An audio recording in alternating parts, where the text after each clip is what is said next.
Caldwell lead sled or shooting rest with a rear bag. Which is best for the range? Well, today we're going to try them both and find out. There are times that all of us shooters want to remove us, the shooter, from the equation. For instance, when we're zeroing our rifle, or we just want to see how accurate a new rifle is, or us reloaders when we're load testing. Okay, so oftentimes we rely on things such as a front rest and rear bag, or a bipod and a rear bag, or for some of us, a lead sled. Okay, which is best? I don't know. And honestly, I've never shot from a lead sled before. This is a first for me. Actually, I wasn't even planning to do this today, but I was at my buddy's range, seen the lead sled of his sitting here. Hey, let's try it. I'll explain some more details later on that, but so we're trying it. Okay, now, for me personally though, I've never wanted a lead sled. And the reason for that, with a rear bag and a front rest, that is an aid, and it does remove a lot of me from the equation, but it doesn't remove me entirely from the equation. Okay, so I can still influence the shots, and for better or worse, and usually for worse. Okay, but I want to continue working on my shooting skills. Okay, in the field hunting, I'm not going to have a lead sled.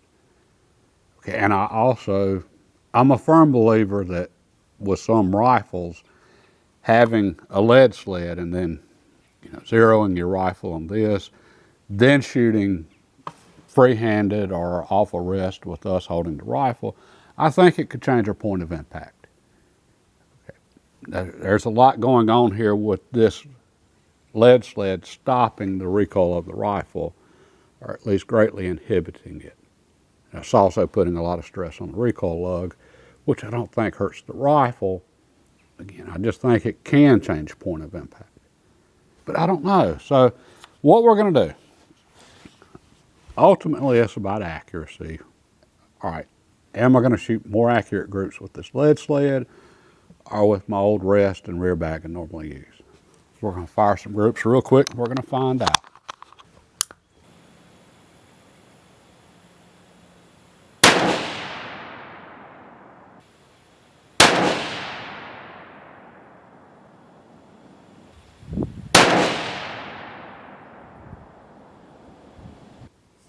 Okay, definitely no recoil there. And that was nice, I have to admit. Okay, my accuracy wasn't that great, which I'm just running some factory ammo through here. I don't know that my accuracy is going to be that great anyway.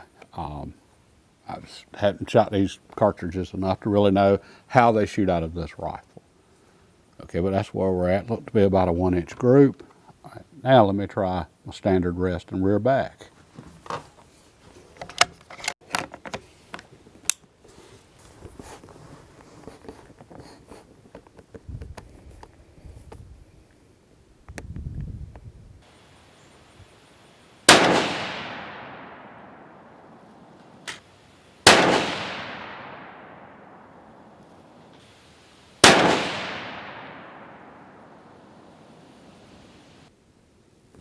From here, it looks to be about the same on my group size. Neither better nor worse. Let's walk down here and look at the target and see. Besides, I need to make an adjustment to get this zeroed. The shot groups look almost identical here, but there is a slight difference in the point of impact. Off the lead sled, my shot group's a lot higher in elevation than off just the bag, about 1 inch difference. Okay, so that is interesting. And left and right, windage, they appear to be the same. I made my elevation adjustments based on what I shot off the rest, just because I think that's going to be closer to what I actually shoot in the field hunting. Let's try this again, and let's try the lead sled again and just verify our results.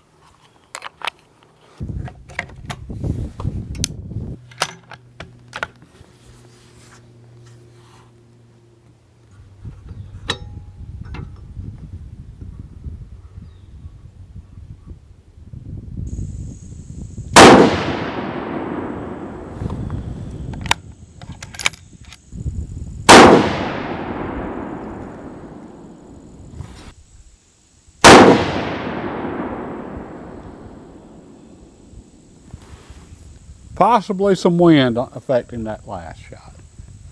Pretty good results though. Okay, now let's go back to the standard rest and rear bag.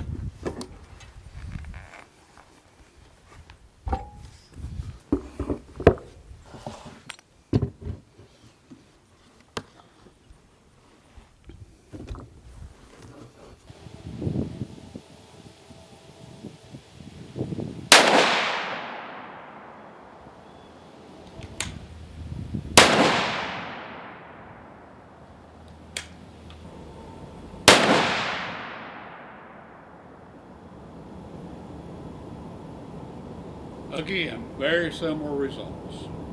So which is best, the lead sled or a rest and a rear bag? Well, honestly, I liked them both, and I see both of these having their place. Okay, again, first time me having used lead sled, what I really liked about it is it's simple. I mean, there was nothing to do but put the rifle in it and pull the trigger. Okay, with my rest, which this one also happens to be Caldwell, but there's many different ones out there, and rear bag, I've had to do some experimenting at different ranges to get the height of the rear bag where I want it, where it's a comfortable shooting position. And that's because different benches, the seats are different heights to the top of the bench. Some are adjustable, but a lot of them aren't. Okay, so I use a spacer with this particular bag to get the rifle up higher. Okay, that fits me better on this particular bench. Now, this particular front rest, I think it's the rock, okay, it's adjustable. I can adjust it up and down. The rear bag's not. Okay, that's why I had to work on the rear bag to get it to where I wanted it. Okay, well, I've got this one set up here with the rest and rear bag and block dialed in really good for this bench. I didn't have to do any of that with the lead sled. Just put the rifle on it and pull the trigger. Okay, so it did make life simple. I could see this being really useful for a new shooter or somebody that has a flinch and they're just getting used to really shooting a rifle, or they're trying to really tweak their shooting abilities.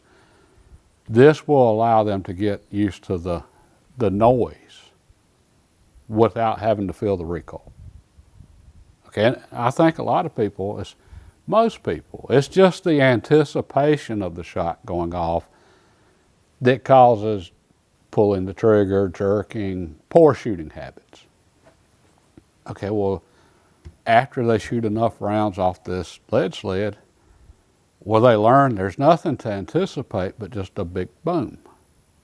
Okay, well, getting used to that could be useful for a lot of people, just to get used to the noise and the concussion you feel from supersonic bullet leaving the bore all of a sudden. Okay, so yeah, I see this really being useful for that. I see this being useful for extremely heavy recoiling cartridges. Okay, standard rest and rear bag though, I definitely still see a place for that. Not me personally, I'm not going to change. I want to continue shooting off of a standard front rest and rear bag. Again, it keeps me in the equation. Okay, but I did enjoy that. And there are days when I'm not shooting my best that I've still got load testing to do. Okay, lead sled would be nice on those days. And the way I know when I'm shooting my best or when I'm not is where are the crosshairs during recoil. Okay, that split second when the rifle goes off, you get that first bit of movement. Most of us kind of just black out at that second. Okay, crosshairs are on target, pull the trigger. Okay, well, where are those crosshairs at those very first few instances after the cartridge goes off? All right, well, if you know where the crosshairs are at in those first few instances, that means you're really focused on those crosshairs. All right, that's when you're shooting your best, is when you are really focused on them. And exactly what are they doing? Okay, that first few seconds, rifle's recoiling back. almost every time I'm going to lose sight picture due to recoil, but I can see exactly where those crosshairs are going right at the instance I lose sight picture. Okay, are those crosshairs in the exact same spot every time at that very split instance when I lose sight picture? And are those crosshairs in the same spot every time when the rifle comes down from recoil?